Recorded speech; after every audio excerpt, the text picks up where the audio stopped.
J'étais là. J'allais changer l'eau des crocos, comme je le fais toujours, puisque c'est ce que je fais toujours. Et qu'est-ce que je vois poindre sur Internet, dis donc? Mark Hamill, Luke Skywalker, qui like un tweet de J.K. Rowling. Forcément, ça plaît pas à certains. Tin, tin, tin, tin, tin, tin, tin, tin, tin. On voit ça ensemble.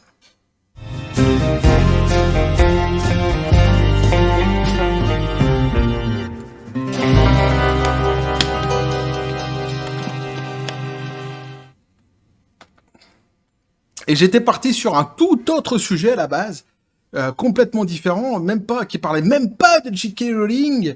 J'étais même pas sûr d'ailleurs de sortir une vidéo tant je suis claqué aujourd'hui. Et puis tout d'un coup, j'ai eu un appel de la force.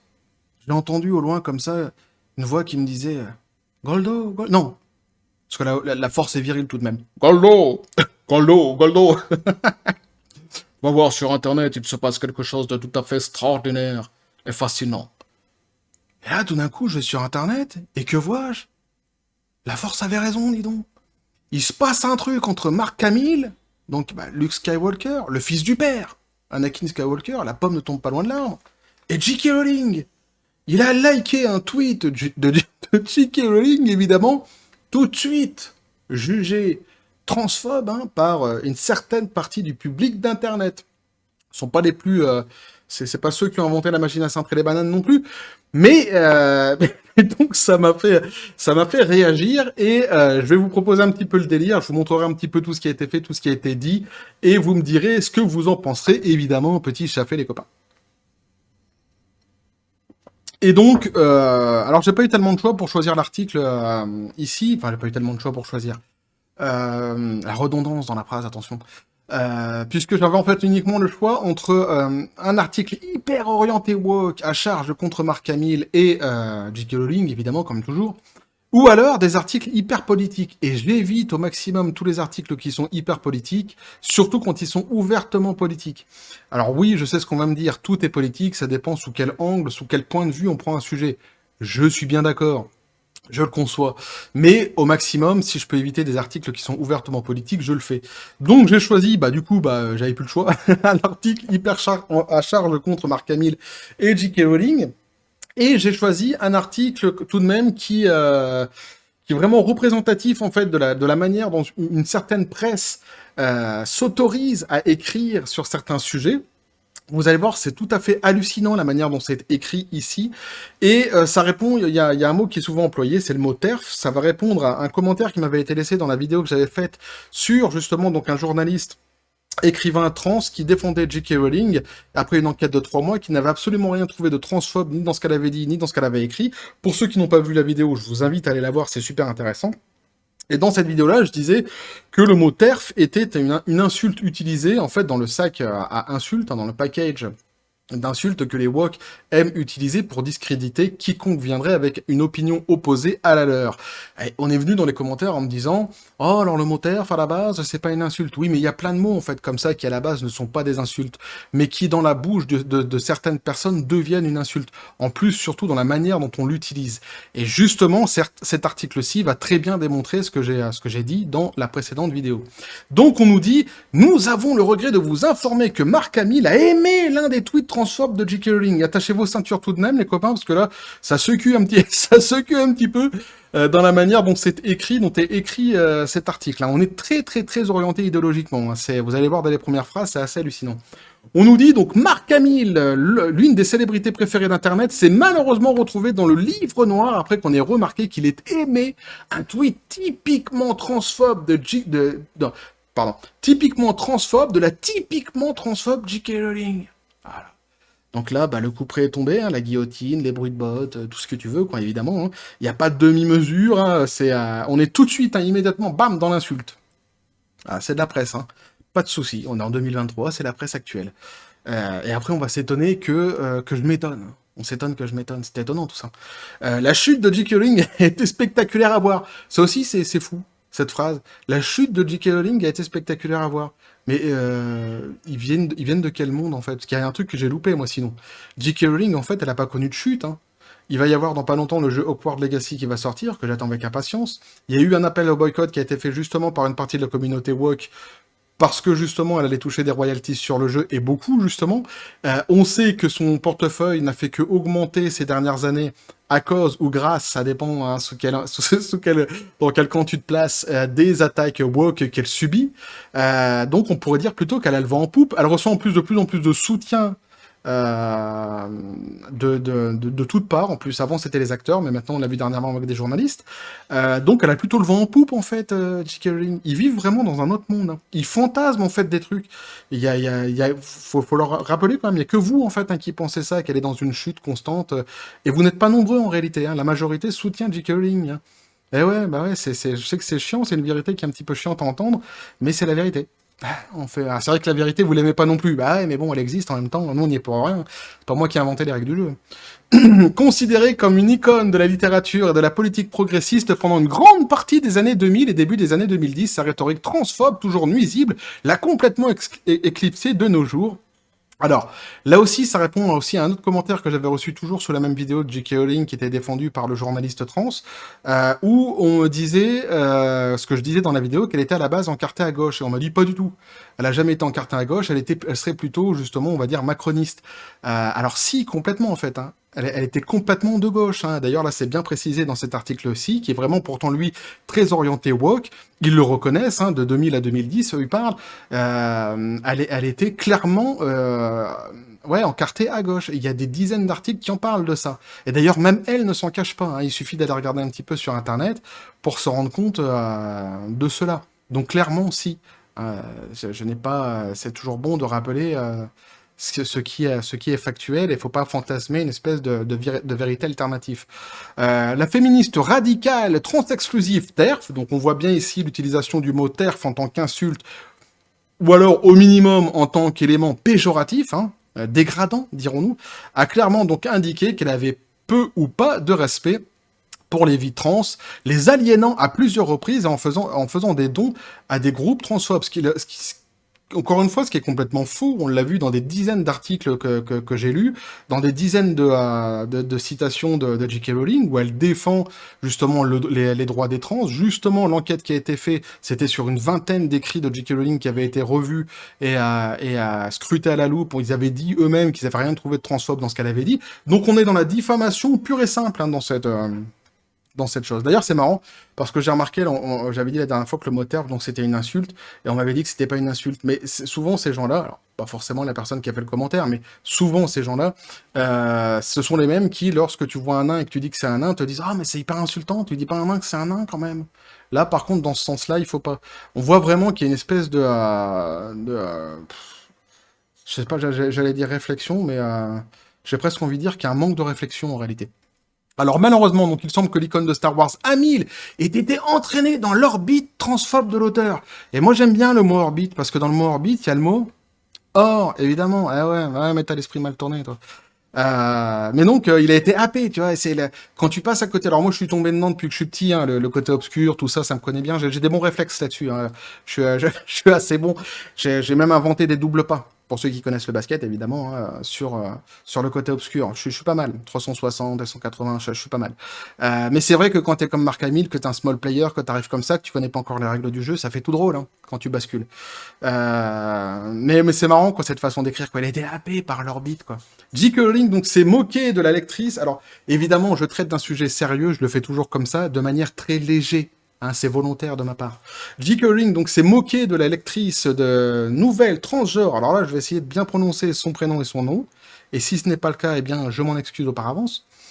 India Willoughby, qui a affirmé qu'elle serait une femme, alors qu'elle serait plus une femme que Rowling ne le sera jamais.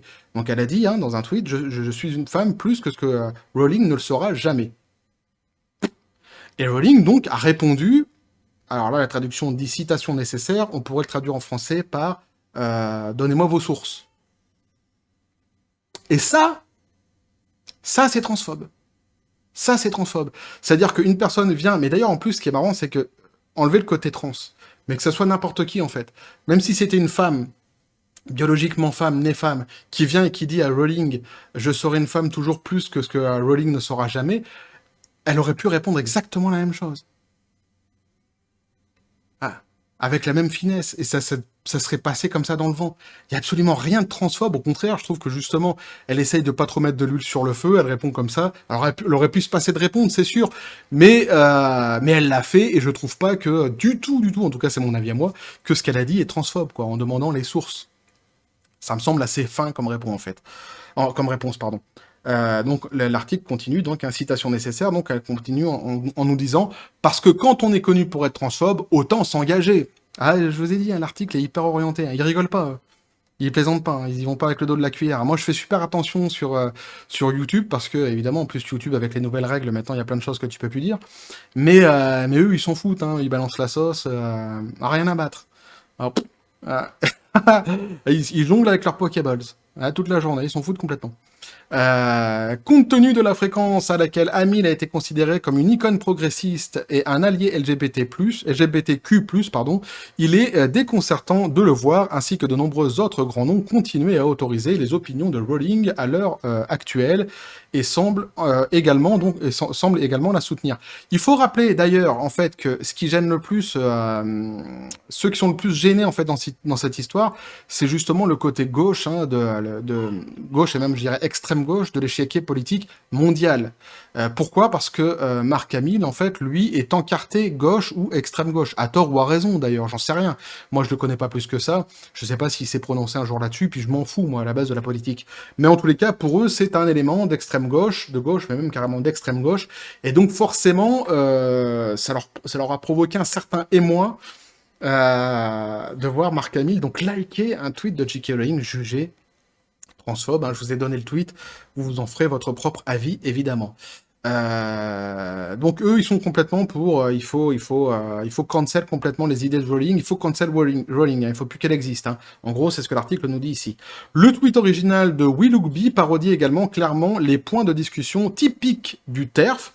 On reprend encore une fois donc hein, le terme TERF en tant qu'insulte. Hein, là maintenant, ça devient un petit peu plus clair.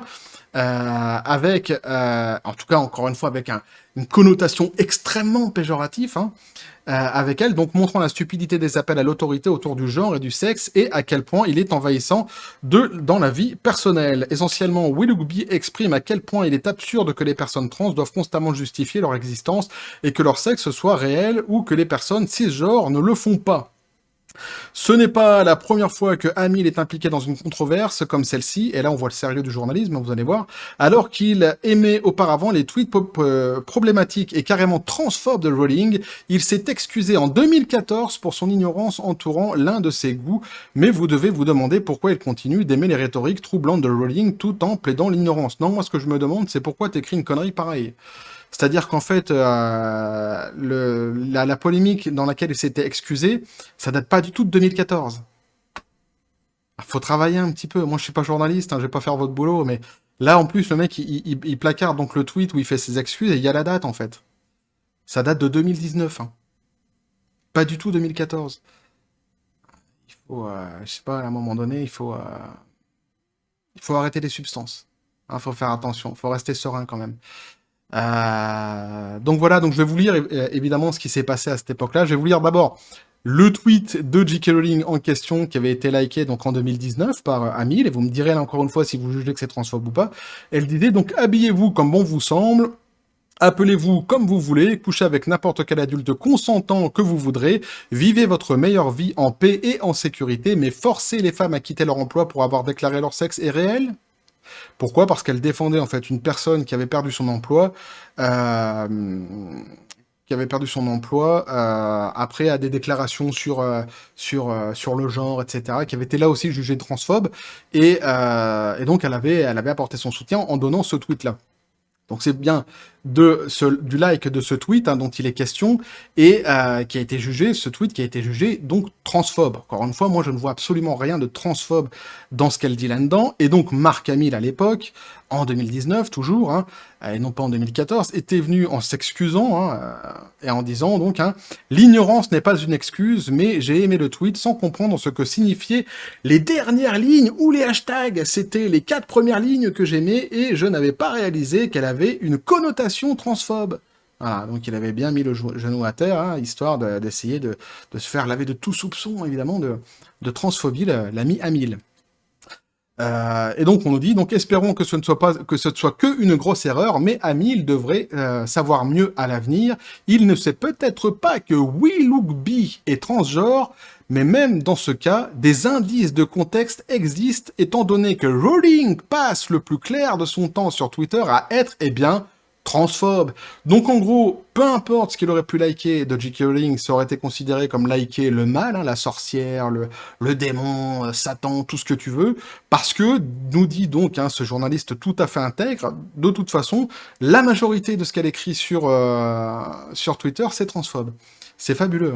Hamill est un utilisateur donc prolifique de Twitter, donnant presque toujours son opinion et en faisant valoir son point de vue. Peut-être qu'il en parlera dans un futur tweet. Donc en gros, ils espèrent que cette fois-ci encore, ils viennent s'excuser du like qu'il a fait. Alors si on doit d'abord parler de l'article en question, je trouve ça tout simplement ouais, j'ai pas tellement de mots en fait. Je trouve que ce genre d'article, c'est tout bonnement dégueulasse. En 2023, ça devrait pas exister. C'est des articles d'inquisition d'une autre époque, d'un autre temps. Je trouve ça complètement fou, quoi, d'autoriser des gens à écrire comme ça, avec des articles qui sont bourrés de diffamation. Il faut faire un petit peu attention à ce qu'on dit et se renseigner aussi un petit peu sur notamment les dates. Hein, quand on parle de quelque chose, c'est quand même assez important, ne serait-ce que pour la crédibilité lorsqu'on dit quelque chose. Moi, que je dise des conneries et que j'en dise plein, c'est pas très grave. Je suis pas journaliste, mais eux, ce sont des journalistes hein, et évidemment, c'est leur métier, ils sont payés pour ça. Donc, il y a un minimum de recul à avoir, évidemment. Ça, c'est pour le côté article. Je voulais vous le partager. Vous me direz ce que vous en pensez. Comme ça, vous savez un petit peu comment les choses sont traitées dans la presse en règle générale et la galère que j'ai à chaque fois à trouver un article qui serait neutre. Ici, j'en ai pas trouvé du tout.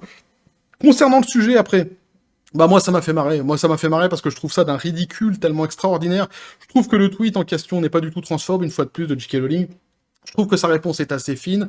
Je pense que le niveau de sa réponse, justement, est sans doute pas compris par ces gens-là, qui ont un petit peu de mal, visiblement, avec la réflexion en règle générale, hein, qui sont butés, ils sont obstinés sur leurs idées, et ils n'en démordent pas, et peu importe si on leur apporte la contradiction à côté avec des preuves, comme ça a été fait dernièrement dans les précédentes vidéos que j'ai fait, ils s'en foutent complètement, ils continuent tête baissée dans leurs conneries, et c'est un peu ce que j'avais dit dans les commentaires, justement, sous ma dernière vidéo de J.K. Rowling, où je disais, c'est bien qu'un journaliste trans vienne dire ça et la défendre, mais je pense pas que ça aura un impact fabuleux sur la classe de la presse en général, parce qu'ils sont de toute façon déjà hyper orientés et ils sont convaincus, en fait, ils sont en mission.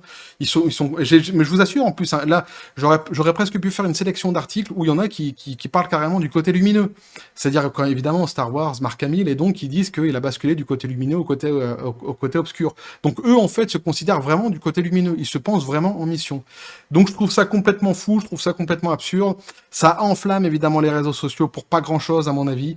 Et ça montre vraiment toute la stupidité et toute la dangerosité de cette idéologie qui, en fait, une fois de plus, n'appelle qu'à une seule chose, hein, c'est le cancel de J.K. Rowling, hein, pour dire clairement les choses. Et ça l'agace qu'elle réponde, et je suis content, moi, qu'elle réponde, parce que je pense que le silence avec eux ne fonctionne pas. Au début, je pensais comme ça, je me disais, ouais, le silence, c'est le meilleur des mépris, il faut les laisser dans leur coin. Mais en fait, non, ils aiment le silence. C'est comme ils aiment le vide. Chaque vide, ils s'y installent. Et le silence, ils le prennent pour soumission. Donc, des gens qui parlent comme elle le fait, elle a beaucoup d'impact, je trouve ça très bien. Et elle a beaucoup de courage. Et à moindre mesure, moi, je continuerai à le faire parce que je sais aussi que ça les agace et que ça a ça a un certain écho. Et ça permet aussi comment je pourrais dire, d'avoir de plus en plus de monde, en fait, hein, qui comprennent la dangerosité et l'absurdité de ce qui est en train de se passer à notre époque en ce moment. Bref, voilà ce que je pouvais vous dire là-dessus, les copains. N'hésitez pas à me dire ce que vous en pensez dans les commentaires, à vous abonner si le contenu vous a plu, activer la petite cloche pour les prochaines notifications, les prochaines vidéos qui vont arriver. Vous avez mon Twitter et mon Facebook qui sont dans la description des vidéos. N'hésitez pas à venir et à basculer du côté de la force absurde des réseaux sociaux. Et Marc Camille, la porte est ouverte, hein. Si tu veux venir, côté absurde des réseaux sociaux, côté obscur, comme tu veux. Moi, il n'y a pas de problème. Ici, tu seras bien traité. On n'a pas de... Moi, j'ai pas de préjugés. Moi, viens, c'est un peu comme chez... comme au fast-food, quoi. Viens comme tu es. Il n'y a pas de souci. Bref, je vous dis toujours comme à la John Spartan, paix et félicité. Et je retourne changer l'eau des crocos, hein, pour ceux qui auront remarqué cette petite référence à une comédie française du passé, maintenant j'ai envie de dire. Bref. Et que la force soit avec vous.